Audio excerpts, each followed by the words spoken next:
देखिए, एक प्रश्न दिया गया है, कह रहा है अवतल दर्पण के सामने 10 सेंटीमीटर दूरी पर रखे किसी बिंब का 3 गुना, एक मिनट,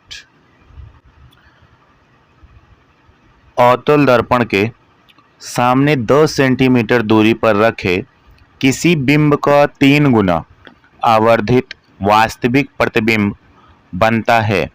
प्रतिबिंब दर्पण से कितनी दूरी पर है? 10 सेंटीमीटर की दूरी पे कोई वस्तु रखी गई है, उसका 3 गुना आवर्धित यानी कि बड़ा वास्तविक प्रतिबिंब बन रहा है। तो वो जो प्रतिबिंब बन रहा है वो दर्पण से कितनी दूरी पे है, ये आपसे पूछ रहा है। चलिए देखते हैं क्या कह रहा है। तो ये प्रतिबिंब जो है हमारा वास्तविक पूछ रहा है ना, वास्तविक बन रहा है, तो आवर्धन क्या होगा? ऋणात्मक होगा। तो यहाँ पे आवर्धन कितना है? अवतल दर्पण के सामने 10 सेंटीमीटर दूरी पर रखे, तो यहाँ पे तो u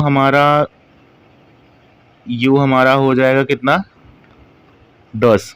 ये नीचे देखो, क्योंकि 10 सेंटीमीटर दूरी पर रखे बिंब 3 गुना आवर्धित, 3 गुना बड़ा, यानी कि आवर्धन कितना है?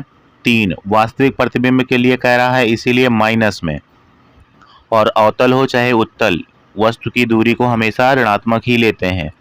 फिर कह रहा है प्रतिबिंब बनता है, वास्तविक प्रतिबिंब बनता है, और उसकी दूरी पूछ रहा है प्रतिबिंब की, तो भी हमको निकालना है। तो सूत्र हम इसी से निकाल पाएंगे, है ना।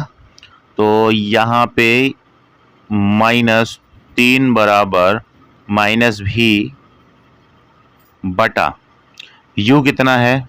-10।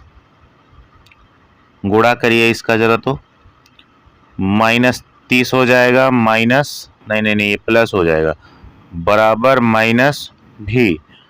तो v बराबर हमारा कितना आ जाएगा? -30 सेंटीमीटर। लो, निकल गया। जो प्रतिबिंब बनेगा वो 30 सेंटीमीटर दूर बनेगा। समझे? आ गया आंसर हमारा, कुछ नहीं था इसमें।